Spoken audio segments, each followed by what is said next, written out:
Andretti's hopes of getting into F1 seem to be fading with each passing day as the American team looks to enter the F1 grid, but all hope might not be lost as there is still a way, although it might not come immediately. With a perfect example of how Audi will be joining the grid in 2026, could Andretti follow suit and join F1 in the same way by purchasing another team? Andretti has been advised that following the Audi model is the advisable route to pursue if it aims to join the Formula One grid. In response to the FIA's initiation of an expression of interest phase for new F1 teams in January 2023, Michael Andretti submitted a bid which was subsequently approved by the FIA based on technical and sporting criteria. This progressed Andretti's bid to financial and commercial negotiations with F1 as the commercial rights holder. However, both F1 and the existing 10 teams showed tepid interest in Andretti's proposal due to concerns about potential revenue distribution and the $200 million anti-dilution fee for new teams outlined in the Concord Agreement, which is currently being renegotiated for implementation in 2026 with an anticipated increase in the anti-dilution fee. Despite the rejection of Andretti's bid by F1, a possibility for reconsideration in 2028 was left open if Andretti's power unit partner, General Motors, can develop a viable power unit. Mohammed Ben Salim, an early supporter of Andretti's venture and the FIA president, also suggested that Andretti explore the option of acquiring one of the existing 10 teams. This strategy mirrors Audi's approach ahead of its anticipated entry in 2026, as Audi has acquired Sauber, presently operating under the Stake name for the 2024 and 2025 seasons, with Nico Hülkenberg confirmed as one driver and Carlos Sainz heavily rumoured to be the other. Stake team representative Alessandro Alunni Bravi believes this is the correct model for any team wanting to enter F1. I think that Audi shows the right path to come to Formula One, he told media. Of course, Cadillac is a big player and it qualifies this project as a potentially good project, but there is a way that is to buy into an existing team. The process put in place by Formula One is a clear one. It is a very robust project. So I think that Andretti knows which could be the way to enter F1. Recently, Andretti has garnered public support from the United States Congress, with 1978 world champion Mario Andretti participating in meetings on Capitol Hill. A bipartisan congressional delegation has sent inquiries to Liberty Media and F1, with a group of senators following suit. Jim Jordan, the influential chairman of the House Judiciary Committee, has initiated an investigation. Andretti alleges that Greg Maffei, the head of Liberty, conveyed during the Miami Grand Prix that the team would never join F1. Christian Horner, the head of Red Bull Racing, was questioned about the matter and endorsed Bravi's suggestion that Andretti might need to secure entry through acquisition.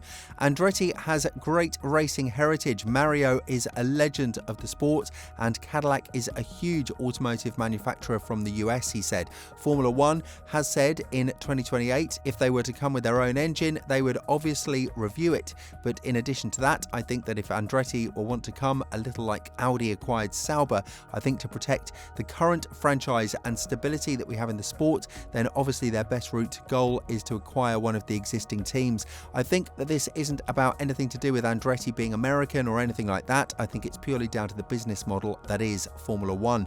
Horner then mentioned that this model has been created by Liberty Media, in which even the worst team has massive valuation. I remember not so long ago that there would always be two teams at the tail end of the grid needing to be bailed out or being technically insolvent. We finally got into a position where there's great strength and health in Formula One, and Liberty has to be congratulated for that, because they've created a model where even the worst team in Formula One probably has $1 billion valuation. Liberty has created that model. I think the approach that they brought by opening the sport as well and bringing a new fandom and new fans into the sport, they have to be commended on. I was surprised to see that Andretti has gone down this process, but hopefully if they really want to find a way onto the grid, they will find it. But I think the most natural natural solution is for them to acquire an existing franchise should one want to sell. Even the FIA president, Mohammed Ben Sulayem, has advised Andretti to instead make a purchase of an existing team, and he was a proponent of expanding F1's grid of 10 teams, opening up a tender process that only Andretti passed. He also said it was his dream to fill up all 12 slots by adding a manufacturer outfit from the US and from China. That vision put him at odds with F1 management and owner Liberty Media, who don't believe Andretti's entry would be competitive or add significant value to the series as an expansion team. He expressed his belief that some Formula One teams could be refreshed, thinking whether it's preferable to have a larger quantity of teams or a smaller yet stronger group. According to Sulayem, quality is more important over quantity, advocating for the inclusion of the right teams rather than just increasing the number. Despite his concerns about struggling teams, both in performance and management, Ben Sulayem maintained a welcoming stance towards Andretti and its partnership with General Motors, and their entry could bring substantial benefits to the sport, particularly in light of F1's current challenges. Highlighting the significance of having an American presence in F1, Ben Sulayem underscored the potential impact of GM's involvement, envisioning increased fan engagement and the possibility of more American drivers contributing to the grid. But how would Andretti buy a team when no team is currently available? The sticking issue came to control of the team when, surprise, surprise, Andretti wanted to run the team they had just paid through the nose for. That was the first deal to collapse, and Andretti have for a number of times tried to get Gene Haas around the negotiation table to no avail.